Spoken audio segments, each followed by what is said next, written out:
नमस्कार, मेरे चैनल पर आप सबका स्वागत है।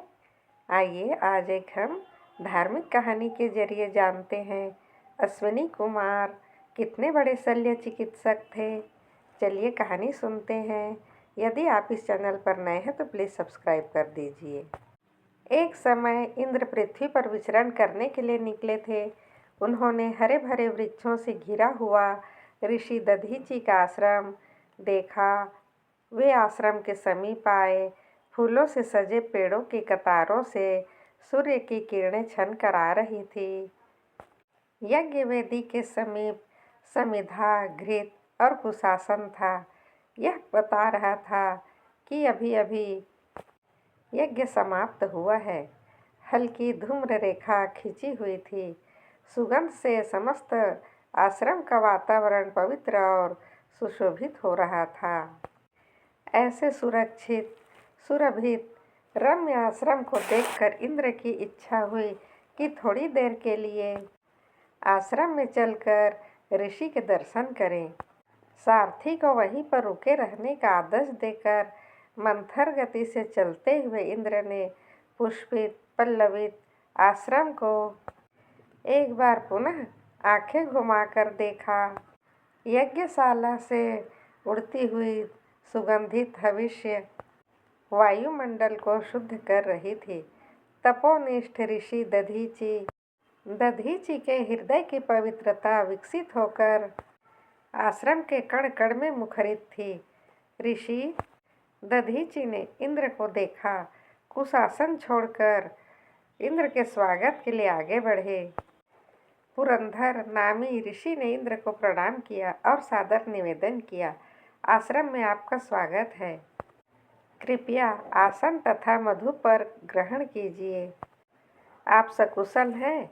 इंद्र ने प्रसन्न भाव से ऋषि से पूछा। आपकी अति कृपा भगवान, ऋषि ने विनीत भाव से कहा। इंद्र ने आश्रम का विधिवत आतिथ्य स्वीकार किया। इंद्र ने एक बार पुनः चारों ओर आंखें घुमाते हुए आश्रम के वैभव को देखा और विनीत स्वर में बोले, महात्मन, आपको किसी भी वस्तु के आकर्षण नहीं है, मैं जानता हूँ। तथापि चाहता हूँ आप मुझसे वांछित फल प्राप्त करें। ऋषि को कुछ भी प्राप्त करने की उत्कंठा नहीं थी। इंद्र की कथन पर उन पर कोई क्रिया प्रतिक्रिया नहीं हुई। वे निर्लिप्त नतमस्तक खड़े रहे। इंद्र ने कहा, ऋषिवर, आप त्याग की मूर्ति हैं। यदि तप साधना एवं सतत विकास में मेरी सहायता की आवश्यकता हो तो मैं उसे पूरा करने में प्रसन्नता अनुभव करूँगा। सुरेश्वर, मैं कृतार्थ हुआ। क्या मैं वांछित इच्छा प्रकट कर सकता हूँ? ऋषि ने गंभीरतापूर्वक कहा। इंद्र ने हर्षित होकर कहा, ऋषि बोले, मुझे किसी भौतिक सुख की कामना नहीं है। मैं सांसारिक भोगों से विरक्त हूँ। ऋषिवर, मैं जानता हूँ। इंद्र ने विनयशीलता प्रकट की।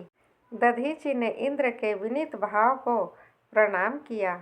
इंद्र बोले, महात्मन, मैं आपकी इच्छा पूर्ण करूँगा।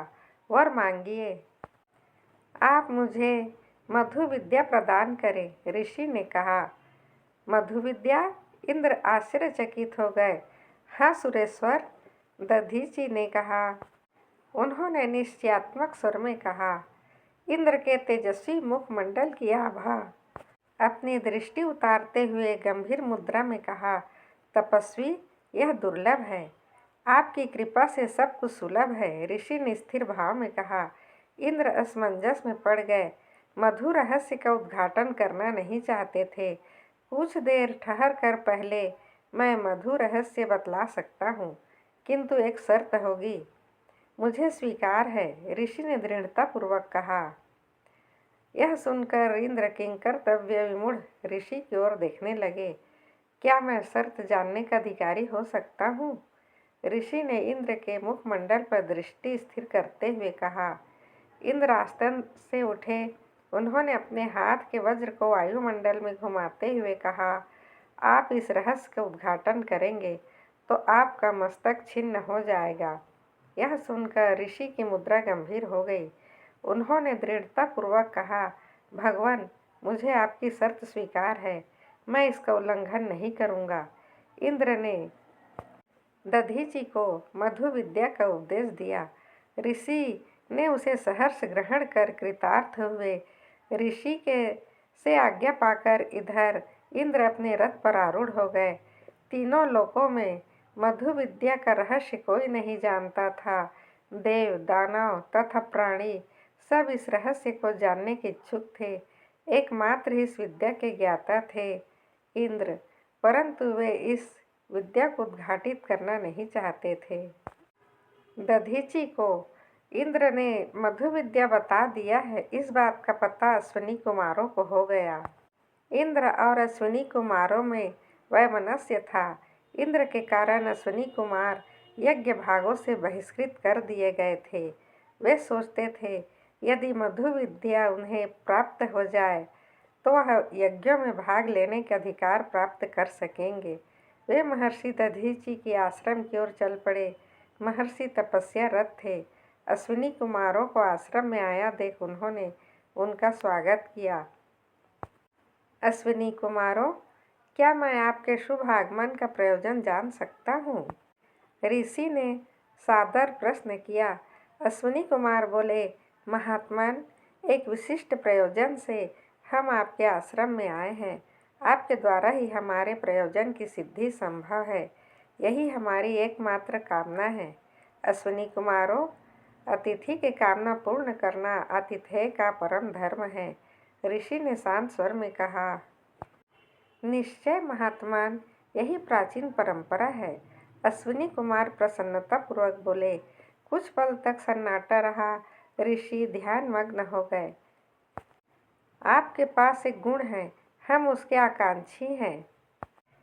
ऋषि का ध्यान भंग करते हुए अश्विनी कुमारों ने कहा, देवगण, यदि मेरे पास कुछ है तो मैं उसे देकर कृतार्थ होऊंगा।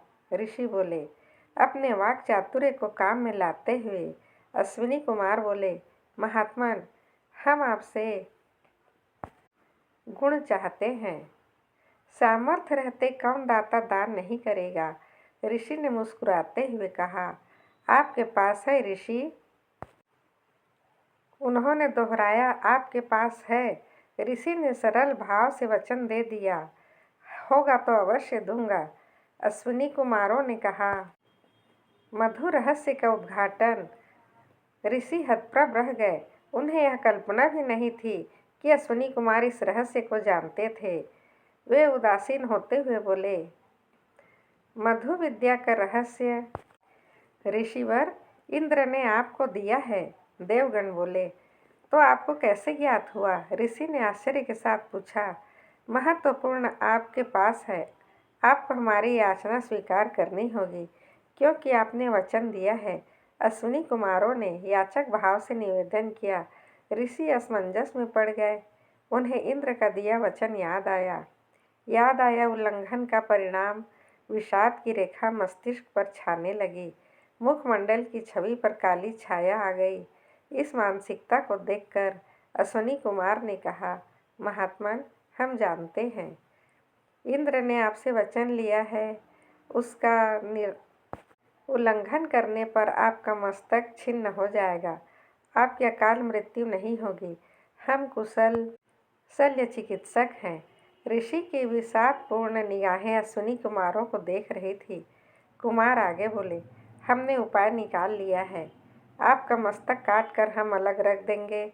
उसके स्थान पर अश्व का मस्तक लगा देंगे।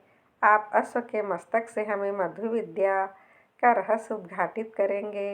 इंद्र वज्र से आपका अशुभ मस्तक काट देंगे। हम उन्हें आपका मस्तक लगा देंगे। यह सुनकर ऋषि गंभीर हो गए। अश्विनी कुमार बोले, महात्मन, आपके वचन का उल्लंघन नहीं होगा, क्योंकि आपने जिस मस्तक से वचन दिया है वह मस्तक मधु रहस्य का उद्घाटन नहीं करेगा। मधु रहस्य का उद्घाटन अशुभ मस्तक करेगा।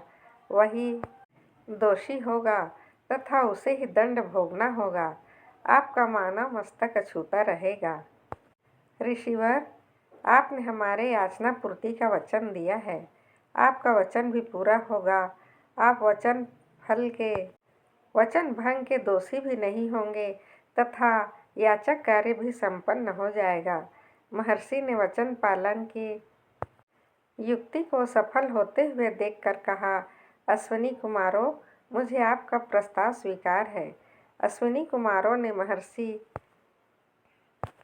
दधीचि का सिर भंग करके उसमें तुरंत अश्व का सिर जोड़ दिया। ऋषि प्रसन्न थे। उनकी चेतना मनुष्य जैसी ही थी। वे है ग्रीवा तुल्य लगने लगे। फिर उन्होंने कुश के आसन पर बैठकर अश्विनी कुमारों को मधु विद्या रहस्य का उद्घाटन किया। अश्विनी कुमारों ने शिशुवत उसे ग्रहण किया। मधु रहस्य के उद्घाटन की बात सुनकर इंद्र का क्रोध जाग उठा। उन्होंने ऋषि के वचनों को भंग करने के कारण वज्र प्रहार किया। महर्षि चित्कार कर उठे, अश्विनी कुमारों ने मेरा मस्तक शोषण किया जा रहा है। अश्विनी कुमारों ने सांत्वना देते हुए कहा, महात्मन चिंता न कीजिए, हम तैयार हैं। वज्र प्रहार से ऋषि का मस्तक छिन्न हो गया। अश्विनी कुमारों ने अविलंब ऋषि के मानव धड़ पर ऋषि के मानव सर को जोड़ दिया। ऋषि पूर्ववत आचरण करने लगे। अश्विनी कुमारों के अद्भुत शल्य चिकित्सा को देखकर जगत आश्चर्य हो गया। उन कुमारों ने ऋषि को नमस्कार करते हुए कहा, आपने अपने वचन का पालन किया है। आप गौरव के पात्र हैं। हम अनुकृत हुए हैं। अश्विनी कुमारों ने ऋषि को शुद्ध है भक्ति पूर्वक प्रणाम किया। ऋषि उन्हें आश्रम की सीमा तक पहुंचाने आए और पुष्पांजलि के साथ विदा किया। इस प्रकार यह थी कहानी महान शल्य चिकित्सक अश्विनी कुमार की। यदि आप इस चैनल पर नए हैं तो प्लीज़ सब्सक्राइब कर दीजिए। आपका दिन शुभ हो, मंगलमय हो। आप सदा हंसते रहिए, मुस्कुराते रहिए। राधे राधे।